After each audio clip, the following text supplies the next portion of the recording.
Ganda 'tong pangregalo, ayan oh, zodiac sign necklace. So dahil ako ay Capricorn, so Capricorn yung pinili kong pendant. So tingnan niyo yung pendant niya, embossed yan guys. Kapag hinawakan niyo, rough yung surface niya kasi nakaangat yung kanyang design. Ayan, embossed yung design niya. This is a stainless steel gold-plated necklace. So hindi ka mangangati dito, hindi to mangangalawang, hindi to mag-fade, non-tarnish to guys. So kahit mabasa ito, hindi ito mangangate or mangingitim. Lahat ng zodiac signs available at makakapili ka rin kung gaano kahaba yung chain na gusto mo. So merong 18 inches, 20 inches, 22 inches. Ito ay 20 inches. So subukan nating isuot. Ayan o, tamang-tama lang yung haba niya. So kung gusto mong mas maikse, piliin mo yung 18 inches. Ito ay 20 inches guys. Ayan.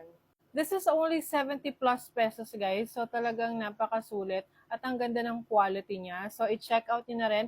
Nasa yellow basket.